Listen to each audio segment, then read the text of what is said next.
अरे तुम्हारे रास्ते में तीर की हाइल नहीं होगी, तुम्हारे रास्ते में तीर की हाइल नहीं होगी। चले आओ, दिया हमने जला के दर्द रखा है। शिवम श्रीवास्तव। अरे यार इधर थोड़ी कैसे हो?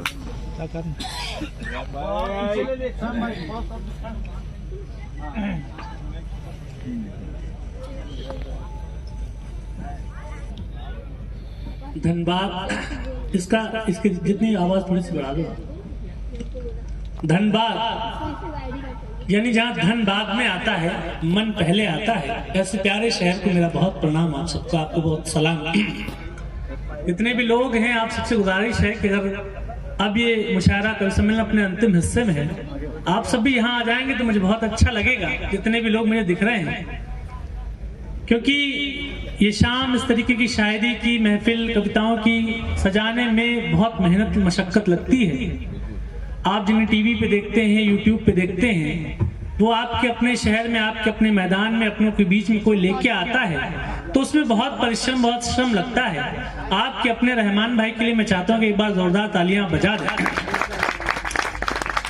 मैं जब आया था, जब शुरुआत हुई थी तो बहुत सारे लोग थे, लेकिन जो सिर्फ मुशायरा कवि सम्मेलन देखने आए थे वे चले गए, और जो सुनने आए थे वो अभी तक मेरे सामने उपस्थित थे।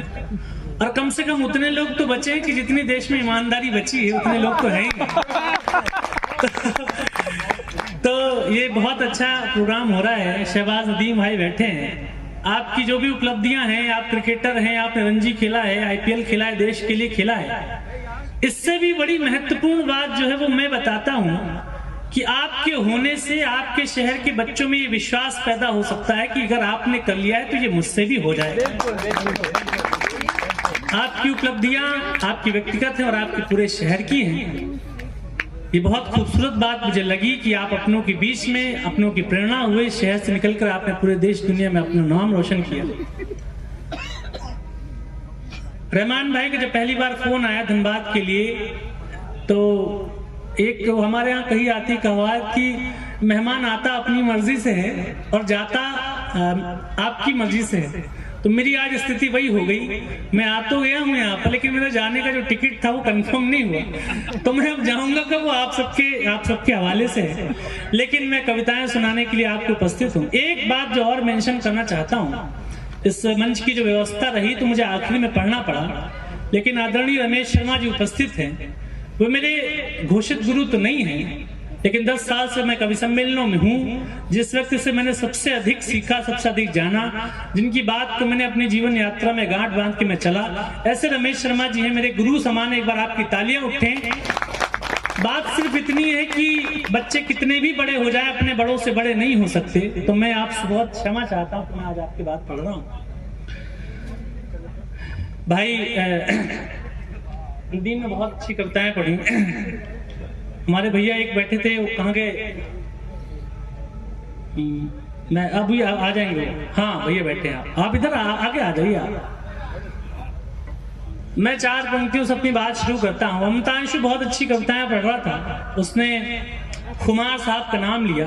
खुमार साहब पूरे देश दुनिया में बहुत प्रेम पाए हुए शायर। इनकी 2 पंक्तियां कि न हारा है इश्क और न दुनिया थकी है, दिया जल रहा है, हवा चल रही है। तो समाज में हर तरह के लोग होते हैं, अपना अपना जिसका जो काम है वो करता रहता है। तो मैं उसी हवाले से मैं 4 पंक्तियां शुरू करता हूँ। हिंदी का कवि हूँ और मुझे ऐसा कोई बड़े या कवि होने को कोई भ्रम नहीं है। मैं 140 करोड़ भारतीयों के बीच का एक बहुत सामान्य सा चेहरा हूँ। बस निवेदन इतना कि बात आपकी कोई दिल तक पहुंच जाए तो आपकी तालियों के माध्यम से प्रेम स्नेह आपका मिले। मैं 4 पंक्तियों से अपनी बात शुरू करता हूँ।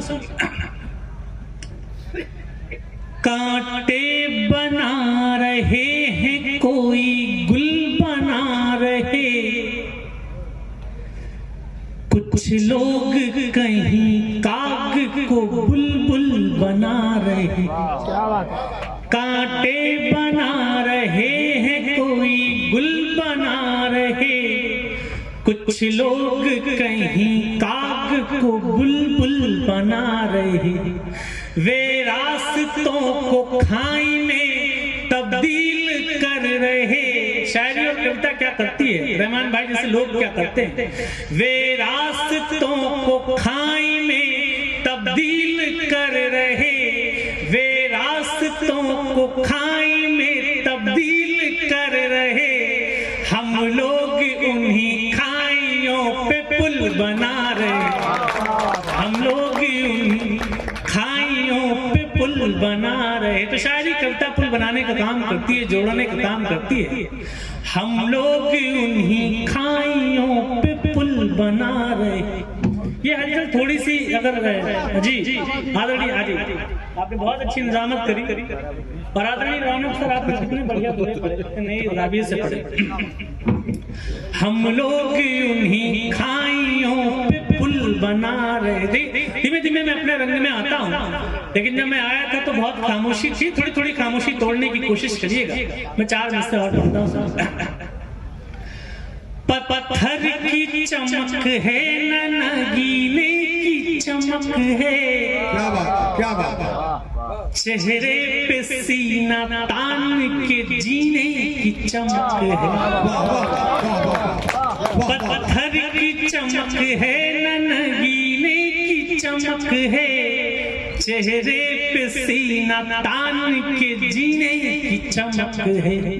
पुरखों से विरासत में हमें कुछ न मिला था, पुरखों से विरासत में हमें कुछ न मिला था, जो दिख रही है खून पसीने की चमक है, जो दिख रही है, बहुत आभार, जो दिख रही है खून पसीने की चमक है। 4 पंक्तियां और पढ़ता हूँ। धनबाद में कोई आम सा लड़का क्रिकेट का बल्ला पकड़ता है तो उसको ये नहीं पता होता कि वो एक दिन इंडिया खेल लेगा। रास्ते में बहुत सारी मुश्किलें आती हैं, परेशानियां आती हैं, लेकिन जब मुश्किलें आए और परेशानियां आए तब हमारी मनस्थिति होनी क्या चाहिए। मैं 4 पंक्तियां पढ़ता हूँ, अगर जिंदगी में काम आ जाएंगी तो मैं समझूंगा कि ईश्वर ने जो शब्द जोड़ने की कला मुझको दी वो सार्थक हो गई। जिस रास्ते पे चल रहे उस पर है चल पड़े, कुछ देर के लिए मेरे माथे पे बल पड़। रिश्तेदार कहते हैं ना कि कहाँ साहब इसको बल्ला बैल में क्रिकेट में उलझाए, वो कहाँ शायरी कर रहा है, कहाँ कविता कर रहा है। पढ़ाई लिखाई पे ध्यान लगाने के लिए कहिए। जिस रास्ते पे चल रहे उस पर है चल पड़े, कुछ देर के लिए मेरे माथे पे बल पड़े। हम सोचने लगे कि यार लौट चले क्या, तुम सोचने लगे कि यार लौट चले क्या, फिर सोचा यार छोड़ो चल पड़े तो चल पड़े, फिर सोचा यार छोड़ो चल पड़े तो चल पड़े, फिर सोचो जो होगा सो देखा जाएगा, फिर सोचा यार छोड़ो चल पड़े तो चल पड़े। लेकिन चलना जरूरी क्यों है? हम धनबाद के, बोकारो के, टाटा नगर के लड़कों को अपना घर मकान छोड़कर दिल्ली मुंबई जाना क्यों पड़ता है, दुबई कतर जाना क्यों पड़ता है? लेकिन एक बात कहता हूं कि लड़कियों से ब्याह और लड़कों से उनके परिवार की जिम्मेदारी उनका घर छीन लेती है। ये ऐसी ट्रेनें कितने ही बच्चों को अपने शहर से बहुत दूर लेके जाती हैं, जो होली दिवाली ईद भी आते हैं तो मेहमान की तरह। घर की लड़कियों से ब्याह और लड़कों से परिवार की जिम्मेदारी उनका घर छीन लेती है। 4 पंक्तियां पढ़ता हूं, सुनिएगा। मुश्किल थी संभलना ही पड़ा घर के वास्ते, फिर घर से निकलना ही पड़ा घर के वास्ते। आगे आ जाओ तुम लोग, इतनी सारी कुर्सियां खाली, आगे आ जाओ। मुश्किल थी संभलना ही पड़ा घर के वास्ते, फिर घर से निकलना ही पड़ा घर के वास्ते। मजबूरियों का नाम हमने शौक रख लिया, मजबूरियों का नाम हमने शौक रख लिया, हर शौक बदलना ही पड़ा घर के वास्ते, हर शौक बदल। ये जितने लोग खामोश हैं, आपसे भी निवेदन है यदि बात पहुंच रही हो तो आपकी बात, तालियां आपकी मिलती रहे। ये लोग खामोशी सुन रहे हैं और अमल करने की कोशिश करेंगे। हाँ नहीं, मैंने तो अभी कुछ ऐसा पढ़ा भी नहीं जो आपको अमल करने पे काम आ जाए। हर शौक बदलना ही पड़ा घर के वास्ते। 4 पंक्तियां और पढ़ता हूँ। तमाम लोग थे, राजनीति के शहर के प्रमुख लोग थे, वो चले गए। हम थोड़ा सा सफलता हमारे हिस्से में आती है तो लोगों को लगता है कि इनका सफर बहुत आसान है, लेकिन 4 पंक्तियां पढ़ता हूँ, सबका आपको ठीक लगे। दुनिया समझ रही है कि चमक गया हूं मैं, पर दिल ही जानता है कितना थक गया हूं मैं।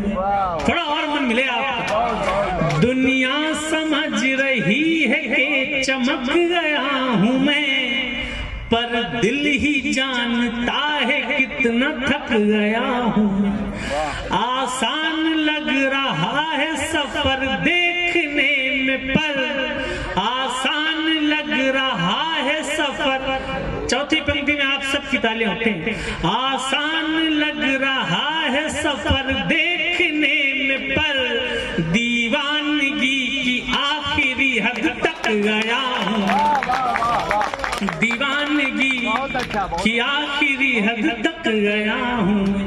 हमारे जुआ और शराब हराम मानी जाती है, खराब मानी जाती है, लेकिन वो शायर ही क्या जो खराब बातों पे भी वो बात मान जाए तो शराब बहुत खराब चीज समझी जाती है, जुआ बहुत खराब समझा जाता है।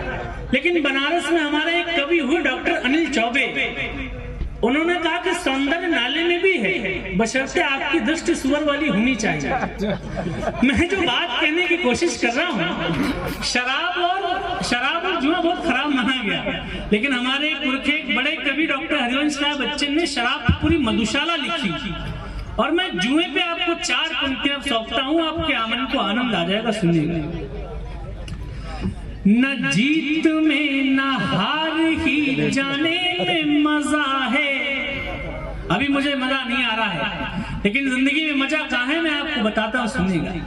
न जीत में न हार के जाने में मजा है, जितना कि दिल की आग बुझाने में मजा है। न जीत में न हार के जाने में मजा है, जितना कि दिल की आग बुझाने में मजा है। इस जिंदगी के खेल में एक संबोधन सौंपता हूं आपको। इस जिंदगी के खेल में शामिल जुआरियों, इस जिंदगी के खेल में शामिल जुआरियों, बस जान लो कि दांव लगाने में मजा है। बस जान लो कि दांव लगाने में मजा है।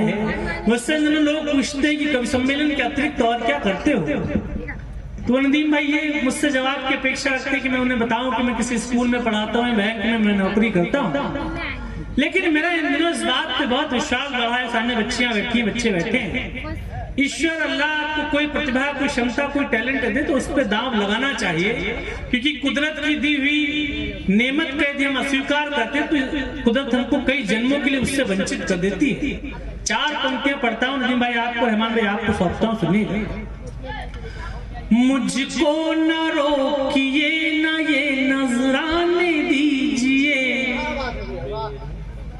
मुझको न रोकिए न ये नजराने दीजिए, मेरा सफर अलग है मुझे जाने दीजिए। मुझको न रोकिए न ये नजराने दीजिए, मेरा सफर अलग है मुझे जाने दीजिए। ज्यादा से ज्यादा हो गए कि हार जाएंगे, ज्यादा से ज्यादा हो गए कि हार जाएंगे, किस्मत तो हमें अपनी आजमाने दीजिए। किस्मत तो हम, झारखंड में खड़ा हूं, एक लड़के ने टीटी की नौकरी छोड़ के बल्ले पे दांव लगाया था, तो हम 2011 में विश्व कप विजेता हुए, तो उसका नाम महेंद्र सिंह धोनी होता है, आपके राज्य का है। किस्मत तो हम अपनी आजमाने दीजिए। परसों लाल किले के कवि सम्मेलन में था, कल संस्कृति विभाग लखनऊ के कार्यक्रम में था, आज यहाँ हूँ, कल कहीं और जाऊंगा। रमेश दादा मुझसे कहते हैं कि स्वयं अपने शरीर को बहुत कष्ट दे रहे हो, मैंने 10 साल में कभी सम्मेलनों में हूँ, 1 साल से आप मेरा नाम जानते होंगे।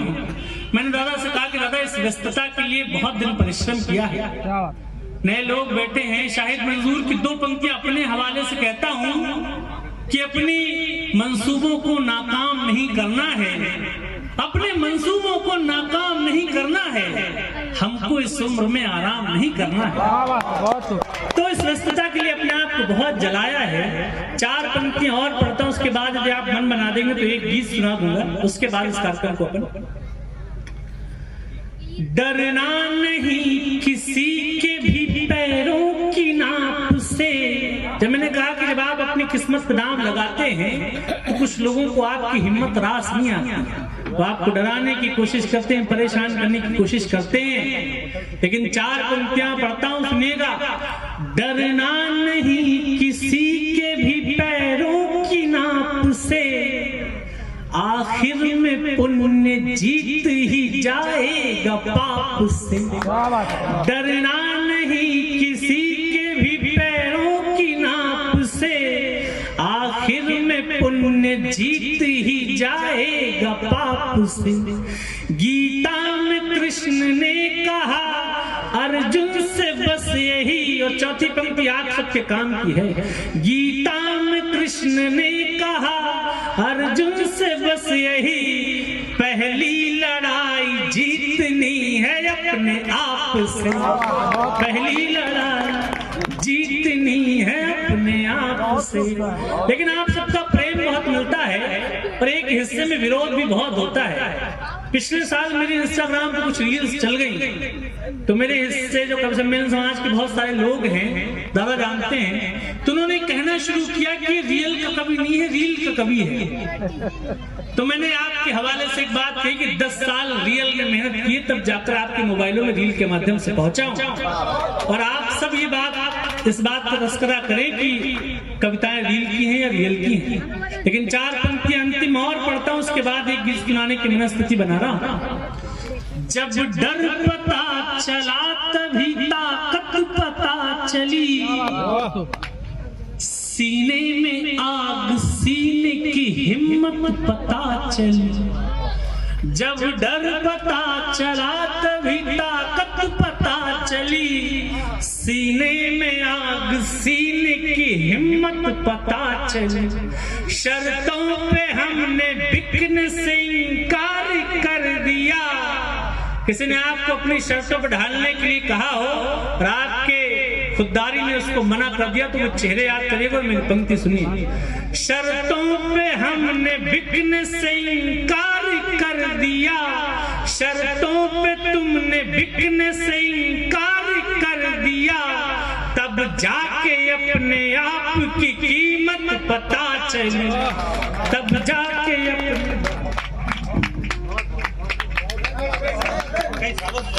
बहुत बहुत शुक्रिया।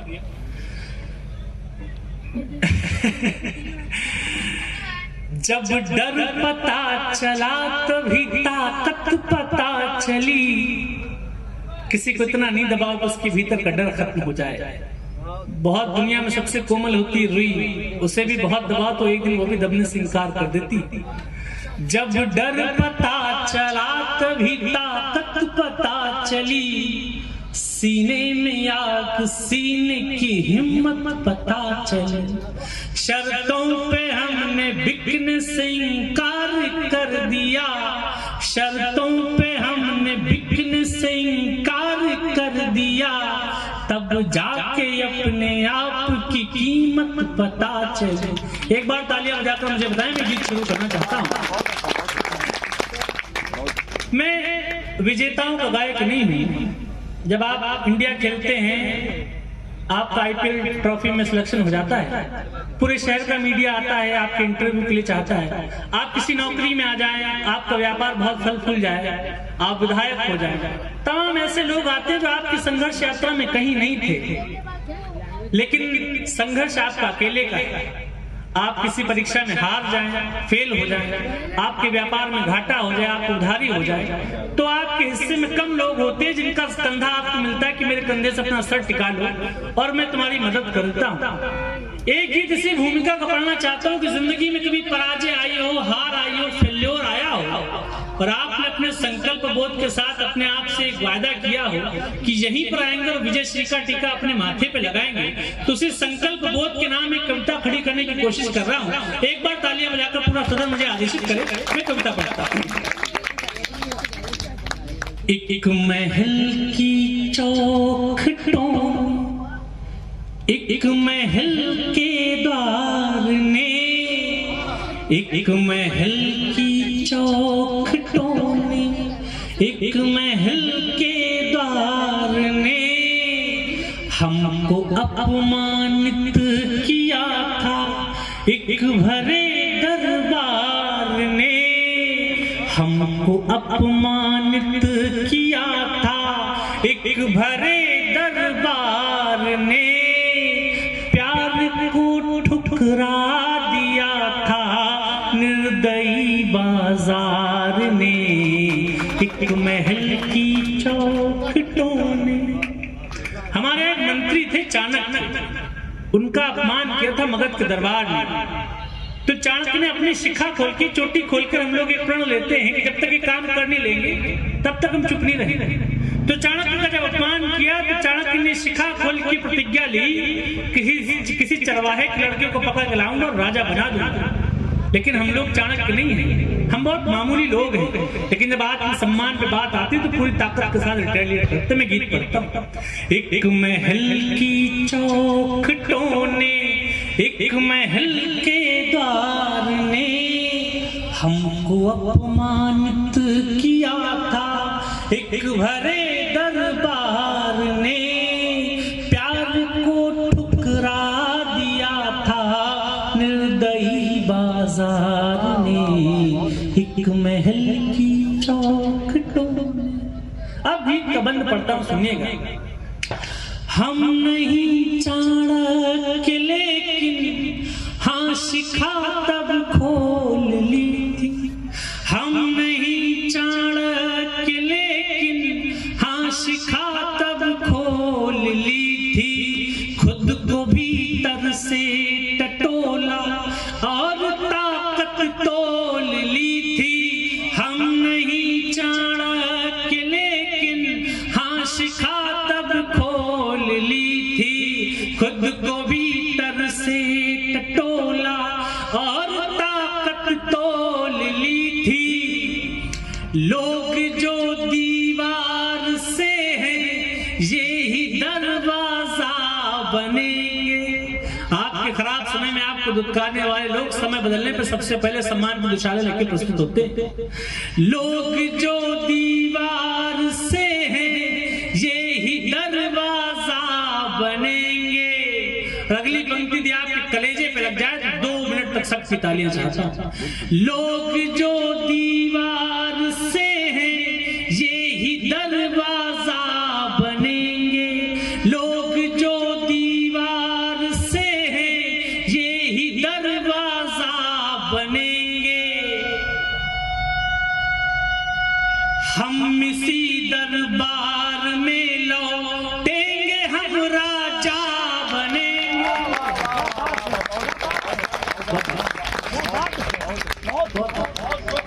लोग जो दीवार से हैं ये ही दरवाजा बनेंगे। हम इसी दरबार में लौटेंगे, हम राजा बनेंगे। हमको तो केवल बनाया, मुझको तो केवल बनाया आप सबके प्यार ने।